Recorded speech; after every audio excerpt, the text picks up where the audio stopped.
জোনাকি নিউজ চ্যানেলে সকল সাহিত্যপ্রেমী শ্রোতা বন্ধুদের আমি স্বাগত জানাই। আজ আপনাদের জন্য এমন একটি গল্প নিয়ে এসেছি যা আপনাদের অনেকেরই ভীষণ পছন্দের। দুষ্টু মিষ্টি প্রেম কাহিনী, তার সাথে পারিবারিক গল্প, এক হৃদয়ের অন্তপুরে লেগে থাকার মতো খুব সুন্দর একটি কাহিনী। আপনারা নিশ্চয়ই বুঝতে পেরেছেন আমি আজ আপনাদের বলবো ফুলেশ্বরী গল্প। ফুলেশ্বরী সিনেমাটি আপনারা অনেকে দেখেছেন, আবার অনেকে দেখেননি, তাই বলবো সম্পূর্ণ গল্পটি শুনবেন, আপনাদের অবশ্যই ভালো লাগবে। তাহলে চলুন আজকের গল্প শুনে ফেলি। ফুলেশ্বরী। বনেদি ঘরের মেয়ে হওয়া খুবই ভালো, কিন্তু তাহার আরেকটি দিকও আছে। মনে হয় আমি আকাশের চাঁদ, আমাকে পাইবার জন্য চেষ্টা করা আর আকাশের চাঁদ ধরিবার জন্য হাত বাড়ানো একই কথা। ফুলির কথা হইতেছে। পুরো নাম ফুলেশ্বরী দাসী। ফুলির বাপ অর্জুন বৈরাগী। ডাকগাড়ির ইঞ্জিনে কয়লা জোগাইত। কতদিন যাবৎ বলা শক্ত, তবে জ্ঞান হওয়া থেকে বয়স যখন 12-13 তখনও পর্যন্ত ফুলি বরাবর দেখিয়া আসিয়াছে গায়ে নীল জামা, একটা প্রকাণ্ড হাতা করিয়া বাবা ইঞ্জিনের পেটের মধ্যে কয়লা ছড়িয়া দিতেছে। এক মুহূর্তের দেখা, কিন্তু তাহারই জন্য মজা পুকুরের তালগাছগুলোর ঠিক মাথার উপর সূর্যি ঠাকুর যখন নামিয়া আসিত, সমবয়সী ছেলে মেয়েদের লইয়া ফুলি রেলের গুমতির লোহার ফটকটায় বুক চাপিয়া দাঁড়াইত। ডাকগাড়ি আসিবে, গুমতির চৌকিদার ডিউটির জন্য উর্দি চড়াইতেছে, নানা রকম সসম্ভ্রম প্রশ্ন। ওরা বলছিল শিগগির একদিন লাট সাহেব যাবার কথা আছে। কবে গা তারু চাচা? তুমি আজ পগ্গও বাঁধলে মাথায়, আজই এসব নাকি তারু চাচা? লাল পতাকাটা গোটাইয়া আর সবুজ মেলিয়া বেশ ভালো করিয়া একবার ঝাড়িয়া লইয়া তারু শেখ সামনে আসিয়া দাঁড়াইত, বলিত, লাটের অত শত খবর রাখবার ফুরসত নেই আমার। গাড়ির লাট ডাক গাড়ি এসেছে, তাইতেই মাথা গুলিয়ে গেছে। খবরদার তোরা ফটকে টপকে আসবিনি, আমার মন থাকবে অন্যদিকে। যদি টেনে নেয় কাউকে তা সামলাতে পারবো। আজ কি গাড়ি নেট আছে তারু চাচা? তাই মনে হচ্ছে যেন। ফটকের মধ্য দিয়া সকলে দূরে চাহিয়া থাকিত। জবাবটা দিত ফুলি, জানিস না শুনিস না, যা তা বকিস, লোকে মনে করবে জানে না শুনে না যা তা বকছে। বাবার গাড়ি নাকি লেট থাকতে পারে, তাও আবার নেট। ওরা ধোঁয়া দেখা যাচ্ছে। না দেখা গেলেও কেউ প্রতিবাদ করিতে সাহস করিত না। উত্তর হইত, হি ওই লি লি। তাহার পর এক সময় সত্যি যেন লি লি করে একটি কৃষ্ণরেখা সেই স্টেশনের ওদিকে একেবারে বহু দূরে। তাহার পর স্পষ্ট ধোঁয়ার কুণ্ডলী, তাহার পর ইঞ্জিনের মুখ একটু কাঁপিয়া কাঁপিয়া আগাই আসিতেছে। শব্দও একটু একটু করিয়া স্পষ্ট হইয়া উঠিতেছে। একটা হুইসেল দিল। এইবার স্টেশনে ঢুকিবে।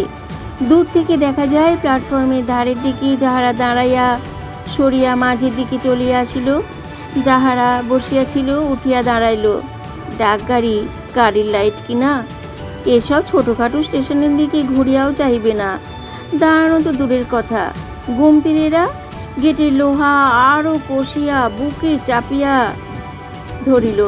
তারু শেষ পতাকা মেলিয়া ঠিক মাঝখানটিতে দাঁড়াইয়া বলিল, খবরদার রাক্ষসে ইঞ্জিন যদি টেনে নেয় কাউকে তো না, হক হেড অফিসে সঙ্গে নেকানেকিতে পড়ে। হুস হুস হুস হুস স্টেশন পার হয়ে গেল ধুলির একটা ঘূর্ণি তুলিয়া দিয়া। তাহার পর এই আরও কাছে ইঞ্জিনটা কাঁপিতেছে, যেন ছিটকাইয়া বাহিরে হইয়া আসবে। ভয়ের কিছু না থাকিলেও ভয়ে সবাই গেট ছাড়িয়া 2 পা করিয়া পিছিয়া আসিল। ফুলি উদ্বেগে আনন্দে দুইটা মুঠা গলার ঠিক নিচটিতেই চাপিয়া বলিয়া উঠিল, উই বাবা। একটি মুহূর্ত অর্জুন বৈরাগী, গায়ে নীল জামা, মুখে ইঞ্জিনের পেটের আলো আসিয়া পড়িয়াছে। প্রকাণ্ড একটা হাতা করিয়া দিল, এক হাতা কয়লা ছড়িয়া সেই পেটের মধ্যে। দেবার সঙ্গে সঙ্গেই সবটা আবার অদৃশ্য হইয়া গেল। প্রতিদিনের জীবনে এই একটা এত বড় ঘটনা যে সকলেই খানিকক্ষণ চুপ করিয়া থাকিত। প্রথমে ফুলি কথা কইবে, সবটা কাণ্ড তাহার বাবারই তো। একদিন কি মনে হইলে তারও শেখো করিত গপ্পসপ্প, একদিন গা ঝাড়া দিত। দলটি ছাতিমতলায় সাঁকোর উপর গিয়া জড়ো হইত। মজা পুকুরের তালবনের পিছনে সূর্য রাঙা হইয়া আসিত। বাপের মুখে শোনা ডাকগাড়ির ওই ইঞ্জিনে নতুন নতুন গল্প শোনাইয়া সবাইকে অবাক করিয়া তুলিত। এ গেল ফুলির ছেলেবেলার কথা। তারপর অনেক বৎসর কাটিয়ে গেছে এবং অনেক পরিবর্তন হইয়াছে। অর্জুন বৈরাগী মারা গেছে। ফুলির দাদা অভিরাম ডাকগাড়ির ইঞ্জিনের খোরাক যোগায়। অভিরাম যে শুধু বংশগৌরবেই বজায় রাখিয়াছে তাহা নয়, তাহার ইঞ্জিনও তেমনি 18খানা চাকার উপর থাবা পাতিয়া বসিয়া আছে। আর কি দৌড়! স্টেশনে যখন পেরোয় এখানে গুমতি পর্যন্ত যেন কাঁপিতে থাকে। 2 নম্বর তারু শেখের জায়গায় গুমতি ম্যান এখন বৃন্দাবন। 3 নম্বর ফুলির এখন ভরা বয়স। 4 নম্বরের পরিবর্তনও হওয়া উচিত ছিল একটা, অর্থাৎ ফুলির বিবাহ, কিন্তু সেটা এখনো হয় নাই। না হওয়ার একটা কারণ, তদবির করা চাইতো, কিন্তু করে কে? অভিরামের যা কাজ, একেবারেই ফুরসত নাই।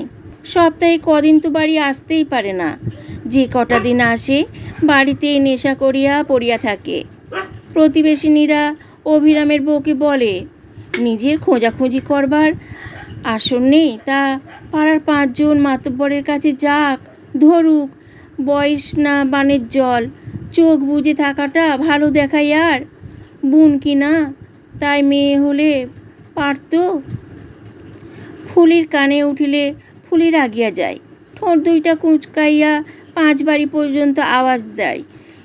এরূপ কণ্ঠে বলে, ফুলির কথা ভাবতে হবে না, সব নিজের চরকায় তেল দিক।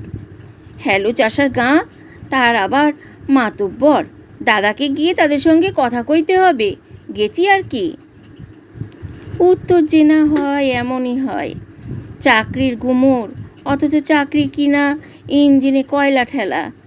তা ডাকগাড়ি বা কি আর মালগাড়ি বা কি বলে লোকে, চোখে নাকে বলে। গায়ের মধ্যেই তো বিয়ে হচ্ছে না, তা না হয় একটু হায়া করেই থাক, বলে নোকে। কি সাধ করে? সবই কিন্তু নেপথ্যে।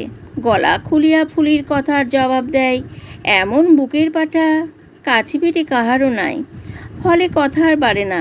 এইভাবেই চলিতেছে, এইভাবে উপরে উপরে চলিতেছে বলাই ঠিক। কেননা ভিতরে ভিতরে আর একটি ঘটনার স্রোত প্রবল হইয়া উঠিয়াছে। খুব যে ভিতরে ভিতরে এমনও নয়। ছোট গ্রাম, কথাটা প্রায় জানাজানি হইয়া আসিতেছে। গুমতি ম্যান বৃন্দাবনের বাড়ি একটা গ্রাম বাদ দিয়াই, ক্রোশখানেকের পথ নয়। বেশ গাঁটটা গোঁটটা চেহারা, বছর 25-26 বয়স, মাথায় বাবরি, ভালো করিয়া ছাঁটা, ভালো করিয়া আঁচড়ানো। চুপ করিয়া থাকে, কিন্তু বসিয়া থাকে না। আসিয়ায় পাশের খানিকটা জায়গা কোপাইয়া একটু বাগান করিয়াছে। কঞ্চির বেড়া, ভিতরে 2-3 রকম আনাজ, চারদিকে রাঙা নোটে ডাঁটা, গুমতির 4 কোণে 4টি করবীর ঝাড় বসায় আছে। 3 কেয়ারি নয়নতারা, 2-3 রকমের পাতাবাহার, বাঁশের আগাল দিয়া গুমতির ছাতে একটু মালতীর চারাও তুলিয়াছে। এই এতগুলি ব্যাপার হঠাৎ একদিন ফুলির চোখে পড়িল। সে বড় নদীর ওপারে মামাবাড়ি গিয়া অসুখে পড়িয়া গিয়াছিল। অসুখটা সারিতে এবং তাহার পর গায়ে একটু গতি হইতে প্রায় 1 মাস লাগিয়া গেল। যেদিন ফিরিল, চিরকালের অভ্যেস মতো কাঁকালে ঘড়া লইয়া মজা পুকুর হইতে জল আনিতে যাইতেছিল। রেল পাড়াইয়া যাইতে হয় গুমতির চেহারা দেখিয়া ঘুরিয়া ঘুরিয়া কয়েকবার চাহিতে চাহিতে গেল। বেশ লাগিল। অসুখের পরে অত্যন্ত সাধারণ পুরনো জিনিসও সব বড় মিষ্টি লাগিতেছে। ফুল ফসলের মধ্যে গুমতির স্বরটি আরও ভালো লাগিল।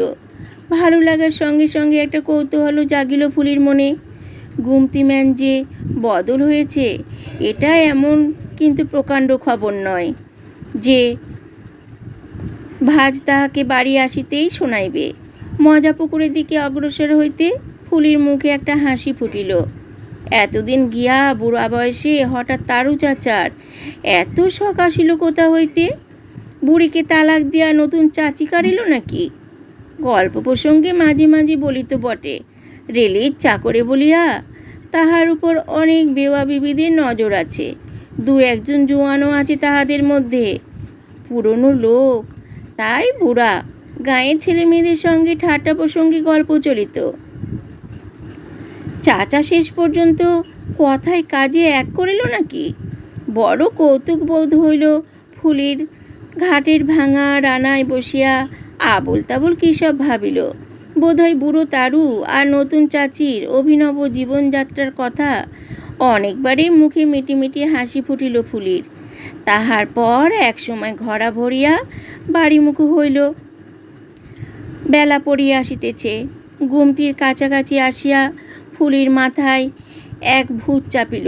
বুড়া বয়সে জোয়ান বউ করিয়াছে চাচা, প্রাণে নূতন শখে জোয়ার আসিয়াছে, ফলে ফুলে গুমতিটাকে পর্যন্ত স্বর্গপুরী করিয়া তুলিয়াছে। ঠাট্টার এমন সুযোগটা ছাড়িয়া যাইবে ফুলি, মরিলেও আফসোস হইবে না যে। গুমতি থেকে ধোঁয়ার কুণ্ডলি বাহির হইতেছে। চাচা এই সময় রান্নার পাট সারিয়া লয়। ফুলি ঘরা কাঁকে দুলিতে দুলিতে অগ্রসর হইল। গুমতির মুখের কাছাকাছি আসিয়া বেশ সরস করিয়া হাসিতে হাসিতে আরম্ভ করিল, বলি, হ্যাঁ চাচা, একটু চোখের আড়াল হয়েছি আর ফাঁকি দিয়েছ? কে? বলিয়া বৃন্দাবন হালকা ধোঁয়ার মধ্যে গুমতির মুখের কাছড়িতে আসে দাঁড়িল। দুজনে খানিকক্ষণ পাথরের মূর্তির মতো সামনাসামনি হইয়া দাঁড়াইয়া রহিল। সম্বিত ফিরিল। প্রথমে ফুলিরই। বেশ সহজভাবেই বলিল, আমি তারু চাচাকে খুঁজছিল। তিনি তো রিটায়ার করেছে, আজ মাস দিন হলো। বৃন্দাবন কী ভাবিয়া ইংরেজি কথাটা বলিল সেই জানে। তবে চাকরি লইয়া এ ধরনের কিছু কিছু কথা ফুলির জানা। ওর বাপও রিটায়ার করিয়া পেনশন লইয়াছিল, অর্থটা বুঝিল। বলিল, ও, আমায় কেউ বলেনি তাই। বৃন্দাবন বলিল, ও না, তিনি তো রিটায়ার করেছে, আমি তার জায়গায় বাহালি হনু। ও বলিয়া ঘুরিয়া আবার দুলিতে দুলিতে ফুলি বাড়িমুখ হইল। গতি উহারই মধ্যে যেন একটু তড়িৎ। রেলের গুমতির মধ্যে নিরস জায়গায় যে ফুলের স্বপ্ন দেখে তাহার মনের গঠন যে একটু অন্য ধরনের, এ কথা স্বীকার করিতেই হইবে। এবং তাহার আস্তানার সামনে দিয়া একটি মেয়ে যদি নিত্য ঘরা লইয়া জল আনিতে যায়, তো তাহার ফুলের আদর যে আরও বাড়িবে, তাহাতেও কিছু আশ্চর্য হইবার নাই। আদরে যত্নে নয়নতারার গাছগুলি গোলাপি ফুলে বোঝাই হইয়া চাপ বাঁধিয়া উঠিল। গোড়া থেকে নতুন নতুন অঙ্কুর বাহির হইয়া করবীর ঝাড়চাটি হইয়া উঠিল আরও পুষ্ট। কয়েক ঝাড় বেলা আসিয়া উপস্থিত হইল।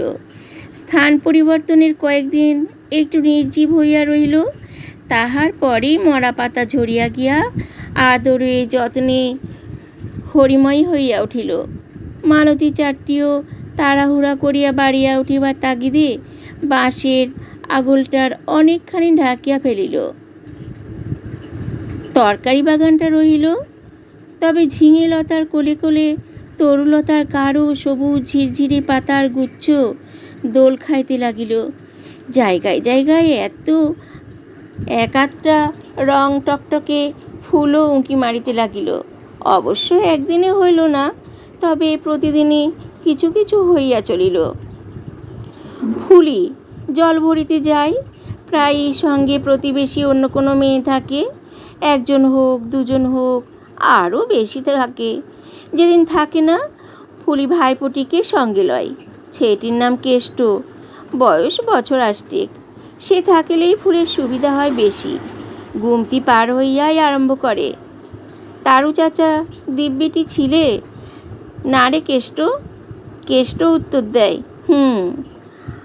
আর এ বাবুর বাগানেরই কি পাহাড়? কারো কি তুমি বাপু? না, আমি গেট বন্ধ করে গাড়িতে ফেলাবো দেখাই। ওরে বসে রে, কত দরের লোকটা, তার একটা ফুল বাগান না হলে চলে? মাথা দুলাইয়া দুলাইয়া কথাটা বলিয়া খিলখিল করিয়া হাসিয়া ওঠে ফুলি। কেষ্টও হাসিয়া ঘাড় ফিরাইয়া গুমতির পানে চায়। ফুলি সামনের দিকে চাহিয়াই প্রশ্ন করে, হাসিটে আমার দেখতে পেলে না কি রে কেষ্ট? চেয়ে আছে কি এদিক পানে? কেষ্ট একটু চাপা গলায় বলে, দেখছিল। আমি তাকাতে মুখ ফিরাইয়া নিল। ফেরবার সময় চোটে গেট বন্ধ করে দেবে না তো রে পিসি? দারুণ অবজ্ঞায় ফুলির ঠোঁট দুইটা কুচকাইয়া ওঠে। বলে, সাদ্দিকার কার বোন তা মনে রাখে যেন? তোর বাপ কার পাশে দাঁড়িয়ে কাজ করে একেবারে দেখতে বলিস? আনকোরা বিলিতি সাহেব, টকটকে হাঁড়িপানা মুখ, গুমতি মানে হলে সেলাম ঠুকতে ঠুকতেই হাতে বাদ ধরে যেত। গেট বন্ধ করবে? ঠোঁট দুইটা খুব চাপিয়া মাথাটা দুলাইয়া নেয়। বৃন্দাবনেরও দোষ নাই, কেষ্টটারও একটা ছেলে মানুষই আশঙ্কা মাত্র। কিন্তু এমন জায়গায় ঘা পড়ে অনেকক্ষণ পর্যন্তই ফুলির গড়গড়ানি আর যায় না। দুই পুরুষ লইয়া যাহাদের বাড়িতে ডাকগাড়ি হাঁকাইতেছে, তাহার সামনে এক ফেলাক দেখা নেই গুমতিম্যান। একদিন কি খেয়াল হয়, সাজের মধ্যে একটু অভিনবত্ব আমদানি করে ফুলি। রাঙা গামছাটা হাতে না লইয়া শাড়ির আঁচল ঢাকিয়া বুকে পিঠের উপর ফেলিয়া দেয়। শাড়িটাও বোধহয় একটু ভালোই পরে, আর এলো চুলের আগায় একটা গেরো দিয়ে সমস্ত চুল শুদ্ধ মাথার ঠিক মাঝখানটিতে বসাইয়া দেয়। গুমতি পার হইয়া প্রশ্ন করে, দেখছিল না কি রে? কেষ্ট ড্যাব ড্যাব চোখ মেলে। কেষ্ট চকিতে একবার দেখিয়া লইয়া তখনই মুখটা ঘুরাইয়া লয়। বলে, দেখছিলই তো। আমি তাকাতে ঝট করে মুখটা ফিরাইয়া নিলে। ফুরি একটু চুপ করিয়া থাকে, তাহার পর প্রশ্ন করে, আজ আমি কেষ্টচূড়ার মতন করে চুলটা মাথে তুলে দিচ্ছি কেন বলতো রে কেষ্ট? কেন রে পিসি? ঘুমতিমানের মাথায় বাবরির বাহার দেখিস নে? তুমি লোকটা কে বাপু? না, আমি জ্বলন্ত কারিকে ফেলাক দেখাই, তাই তো তোকে জিগোলাম দেখছে কিনা। দেখুক, বাবরি আমার মাথাতেও আছে। আমিও এরকম করে দুলিয়ে দুলিয়ে মাথার অল্প একটু দোল দিয়া খিলখিল করিয়া হাসিয়া ওঠে ফুলি। ডাকগাড়ি দেখার দলটা এখনো আছে, অবশ্য ফুলি থাকে না। আগের তাহারা কেহই আর নাই। এখন তাহাদের ছোট ভাই বোন, ভাইপো ভাইঝিরা আসিয়া ফটকে বুক চাপিয়া দাঁড়ায়। কেষ্ট তো নিয়মিত দর্শক। তাহার বাবা ডাকগাড়ি হাঁকাইতেছে, ফটকের মাঝখানে জায়গাটি তাহার বাঁধা। ফুলি থাকে না। তবে একদিন এমনও হয়, জল তুলিতে যাইতে দেরি হইয়া গেছে। ফিরিতে ফিরিতে দূর থেকেই নজরে পড়ে বৃন্দাবন ফ্ল্যাগটা হাতে গুটাইয়া ধীরে ধীরে ফটক বন্ধ করিতেছে। ডাকগাড়ি আসিতেছে। ফুলি পা চালাইয়া দেয়। আজকাল আর সেরকম সোজা হইয়া দাঁড়াইতে পারে না, নিজেরও কোনটা হয়। তা ভিন্ন, গোড়ায় গোড়ায় দু একবার ধমকও খাইয়াছে ভাইয়ের কাছে। কলসি লইয়া একটু তেরচা হইয়া ঘাড় নিচু করিয়া দাঁড়ায়, এবং সেইভাবেই অল্প একটু চোখ তুলিয়া দাদার ইঞ্জিন দেখিবার স্বাদ মিটাইয়া লয়। এমন সব দিনে বৃন্দাবন ফ্ল্যাগ দেখানো পর্বটা একটু সাড়ম্বরের সমাধা করে। ফটক খোলাও যে খুব সোজা ব্যাপার নয়, এটাও যথাসাধ্য জানাইয়া দেবার চেষ্টা করে। ডাকগাড়ি চলিয়া গেলে দলটা হৈ হৈ করিতে করিতে মজা পুকুরের মাঠে খেলিতে চলিয়া যায়। সন্ধ্যার সময় যখন ফেরে, বৃন্দাবন গুমতির বাহিরটিতে থাকে দাঁড়াইয়া।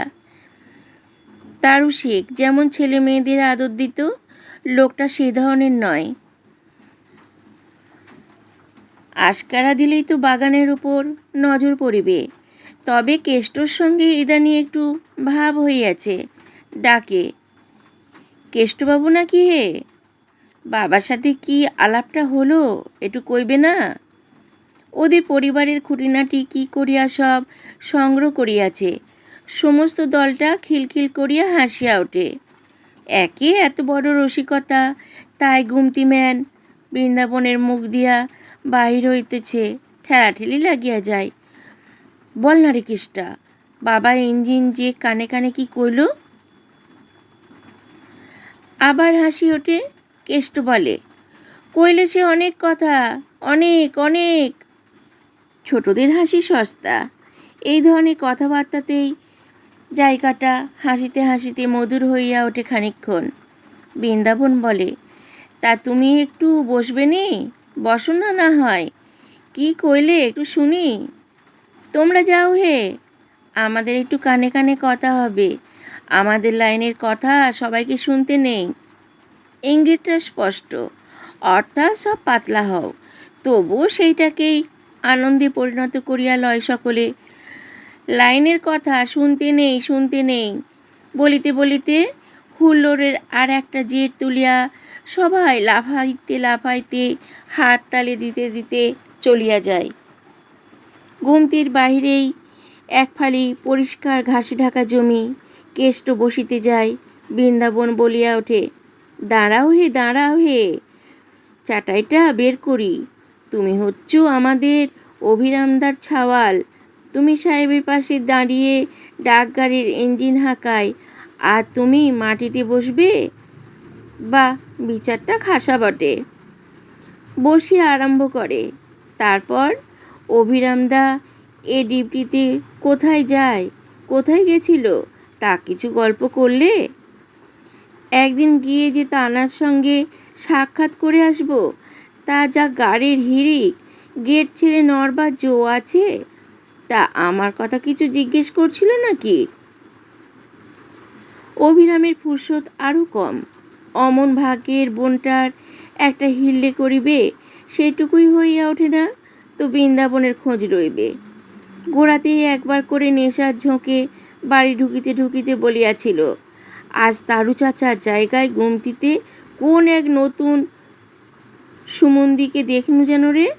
গালাগালের অংশটা বাদ দিয়া কেষ্ট ওই কথাটাই একটু ভদ্র করিয়া চালাইয়া দেয়। বৃন্দাবন বলে, তা জিগোবে না?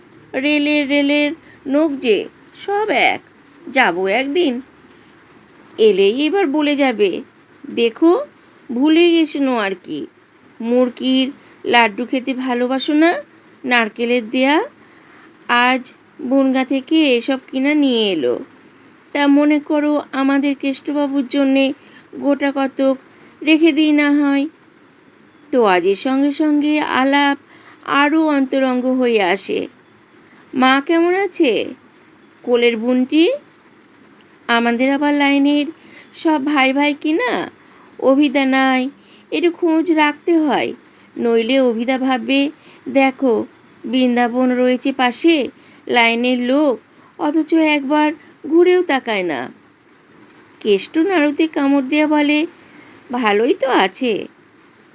তা বলে তুমি আবার বাড়িতে বলো না যে বৃন্দাবনদা এইসব জিগোচ্ছিল।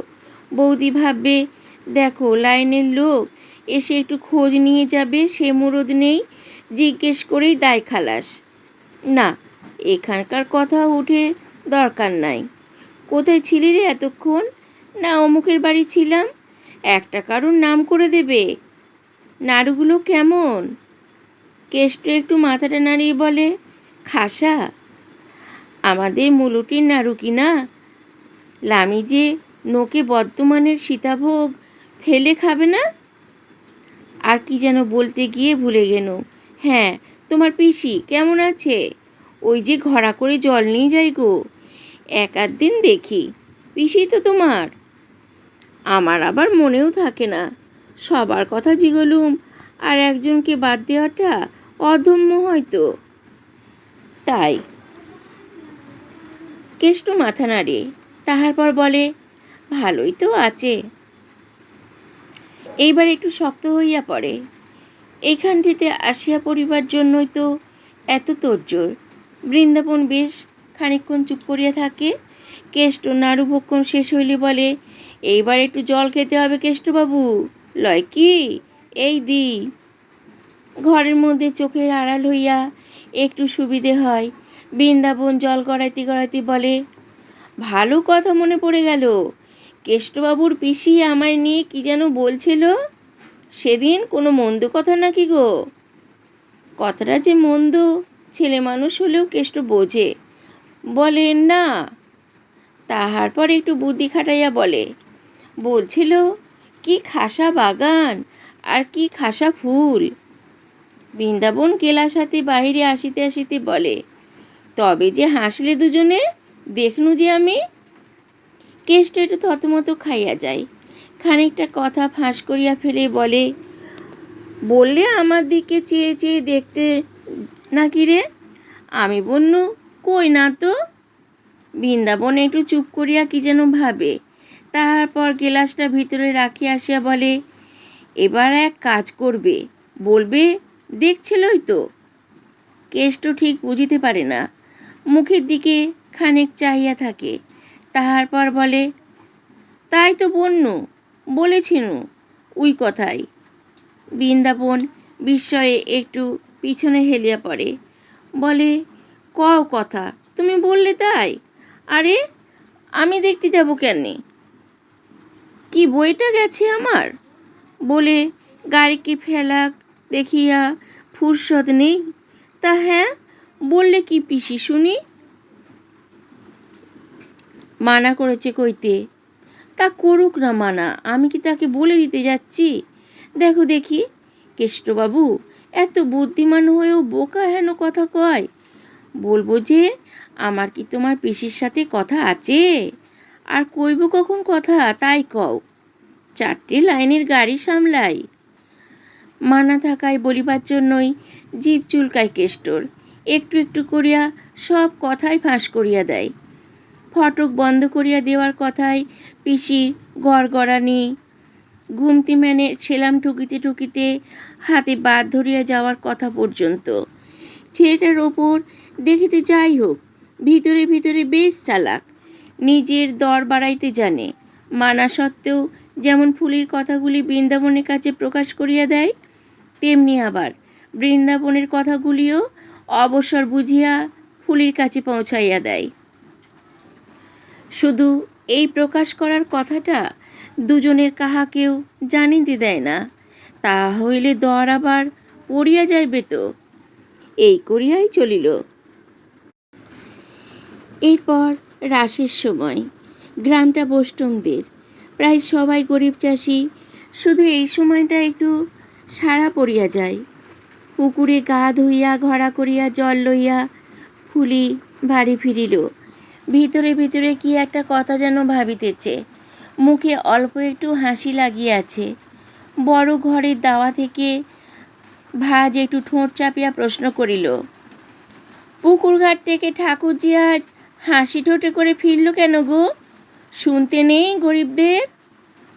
রান্নাঘরের দাওয়ায় সিঁড়িতে এক ধাপ উঠিয়া ফুলি ঘড়া কাঁখেই ঘুরিয়া দাঁড়াইল, বলিল, অবশ্যই হাসির কথা নয়, কিন্তু কি ফুলির সৃষ্টি গো বৌদি, যদি দেখো।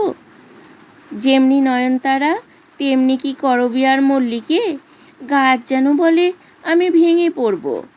আর মালতীর নতাটা তো সাদা হয়ে রয়েছে, মুয়ে আগুন। সাদ করে কি বলি হাসির কথা নয়। গোসাইয়ের রাস ফুলগুলো তুলে দে, গৌরাঙ্গতলায় পাঠিয়ে একটা শাখক হবে না, বাগান সাজিয়ে আমি বসে আছি কিষ্কিন্দের রাজা। খালি হাতটা সঞ্চালিত করিয়া সমস্ত শরীরটাতেও একটা দোলা দিয়া ফুলি নাক ছিটকাইয়া আরও এক ধাপ একটা পা তুলিয়া দিয়া তখনই সেটা নামাইয়া বলিল, রাজার রাজপ্রাসাদ কি না 6 খানেকের একটা গুমতি। মনের এমন মতিগতি না হলে রেল কোম্পানি আর ফেলাক দেখানে গুমতি ম্যান করে রেখেছে কেনে? ভালো কাজ কি ছিল না? কি ফুল গো বৌদি, ফুলের যেন মোচ্ছোপ পড়ে গেছে, চোখ ফেরাতে কি পারা যায়? না হয় দুটি চেয়েই আনতে গো। গম্ভীর হইয়াই বলে ভাজ। তবু ঠোঁটের একটি কোণে যেন রহস্যের একটু কুঞ্চিত হইয়া উঠিল। ঘড়া রাখিয়া নামিতে নামিতে ফুলি আবার সিঁড়িতে দাঁড়িয়া পড়িল। দেমাকে ঘাটটি যেমন গিয়াছে বাঁকিয়া, অবজ্ঞায় তেমনি নাক আর ঠোঁট দুইটি একত্রে জড়া হইয়া উঠিয়াছে। কথায় একটু টান দিয়া বলিল, রসগো ধনী, ঢের হয়েছে, ক্ষমা দাও। অর্জুন বোষ্টমের মেয়ে ফুলি যাবে ফুল চাইতে, একটা গুমতিমানের কাছে হাত পেতে চাইতে? কার বেটি, কার বোন, একবার ভেবে কথা কইও। যে ইঞ্জিনটাকে হাঁকায় দাদা, সেটা পর্যন্ত ফিরে তাকায় না। রাঙা ফেলাক হাতে করে ধিনি কেষ্ট হয়ে দেড়ে আছে। কি সবজি ফেলাক, হাত পেতে যাবে ফুল চাইতে? একটু থামিয়া তর্জনী চালিত করিয়া বলিল, এর সাজা কি জানো? আছে এক সাজা। ওর নাকের নিচে থেকে সমস্ত ফুল একটি একটি করে তুলে আনা যায় নুটে পুটে, ওকে গুমতির মধ্যে ছেকল দিয়ে রেখে। কেষ্ট দাওয়ার একপাশে বসিয়া একটা কাঁশিতে করিয়া নতুন গুড় মাখিয়া মুড়ি খাইতেছিল। হঠাৎ 2-3 মুঠা তাড়াতাড়ি মুখে পড়িয়া দাওয়া থেকে লাফাইয়া পড়িল এবং কিছু না বলিয়াই দূর দূর করিয়া ছুটিয়া বাহির হইয়া গেল। ওই রকমই ও বেশ আছে। হঠাৎ মাথায় কি ঢোকে, এক কাজ ফেলিয়া আর এক কাজে ঝাঁপাইয়া পড়ে। মা গলা তুলিয়া বলিল, শিগগির এসবি কেষ্ট, সন্ধ্যের পরেই গোঁসাইতলায় যাব, খাওয়া দাওয়া সেরে। ফুলি গড়গড় করিতে করিতে ভিজা কাপড়টা ছাড়িল। তাহার পর উঠোনে টগর গাছ থেকে ফুল কটা তুলিয়া আনিয়া একটা মালা গাঁথিতে বসিয়া গেল। গাছটা এবারে ফুল দিতেছে অল্প, তাই লইয়াই ফুলের গড়গড়ানি গেল বাড়িয়া। এসব গাছে ফুল দেবে কেনে? এতে যে গোঁসাইয়ের পুজো হবে। যত ফুল গিয়ে ফুটবে গুমতিম্যানের বাগানে, না দেবায় না ধম্মায়। তা ভাগ্যি চাইতো আবার গোঁসাইয়ের দ্বিচরণে নুটুবে কি গলায় উঠবে, তার ভাগ্যি চায় না? ভাজ পাশের দড়ির দোলনাটাতে একটা মাদুর পাতিয়া খুকিকে শোয়া দিয়া গেল, বলিল, আমি এই খিড়কির পুকুর থেকে গা ধুয়ে এনু বলে ঠাকুরজি, ততক্ষণে আঁকটা ধরে উঠবে, কাঁধে একটু দোল দিয়ে যেও। একটা আমার জন্যে মালা কুলুবে না ফুলে? তা আমার হাতের মালা গোঁসাইয়ের তেমন ভাগ্যি হবে তো? একটু মাথা দুলাইয়া চোখ ঘুরাইয়া হাসিতে হাসিতে চলিয়া গেল। মালাটা প্রায় অর্ধেক গাঁথা হইয়াছে। কেষ্ট আসিয়া হাজির হলো, মুখটা উজ্জ্বল। কোঁচরে কি আছে বলো তো পিসি? বলিতে বলিতে আসিয়া সমস্ত কোঁচরটা উজাড় করিয়া এক রাশ ফুল দাওয়ার উপর ঢালিয়া দিল। করবী, নয়নতারা, বেল, মালতী, টকটকে লাল, মাঝখানে হলদে টিপ দেয়া তরুলতার ফুল, একটি রাশ। দাওয়াটা যেন হঠাৎ আলো করিয়া দিল। গন্ধে হাওয়াটা বোঝাই হইয়া উঠিল। ফুলি পুলকে বিস্ময়ে ভাইপোর দিকে তাকাইয়া প্রশ্ন করিল, কোথায় পেলি রে? বলো না, দিলে তুলতে? নিজেও তুলে দিল। ফুলি যেন অভিভূত হইয়া পড়িয়াছে। কি ভাবিয়া একটু চুপ করিয়া রহিল। তাহার পর 2 হাতে আলগাভাবে রাশিখানেক ফুল তুলিয়া লইয়া ধীরে ধীরে ছাড়িয়া দিতে দিতে বলিল, কি চমৎকার রে কেষ্ট! আর কত নিজে তুলে দিলে। লোকটা খুব যে মন্দ তা নয়, তবে হঠাৎ মিনতির স্বরে একটু ত্রস্তভাবে বলিল, তুই এক কাজ কর কেষ্ট, শিগগির পেতে থেকে খানিকটা সুতো আর একটা ছুঁচ নিয়ে আয়। লক্ষ্মী ধন আমার, টপ টপ করে গোটা কতক মালা গেঁথে ফেলি দুজনে। বৌদির দুটো, আমার দুটো, আজ তো দাদাও আসবে, তার দুটো। তোর গোঁসাই কেমন পাইয়ে দিলেন দেখ না, নোকটা ভালো। তবে তুই বুঝি গোঁসাইয়ের নাম করে বললি? কি বলল?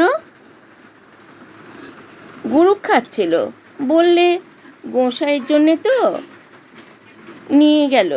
তা নাও, হরেক গাছ থেকে 2-5টা করে তুলো। কটাই বা আছে ফুল আর? তুলছি, গুরু খেতে খেতে জিগলো। পাঠালে কে তোমারে? বন্য পিসি পাঠিয়েছে। পিসি পাঠিয়েছে? তখনই হুঁকো রেখে নিজে এসে তুলতে লাগলো। বললে, তুমি সরে দাঁড়াও তো, তোমার কম্ম নয়। কুঁড়ি তুলবে কি তুলবে? পিসি পাঠিয়েছে তা আগে বলতে হয়। তাহলে?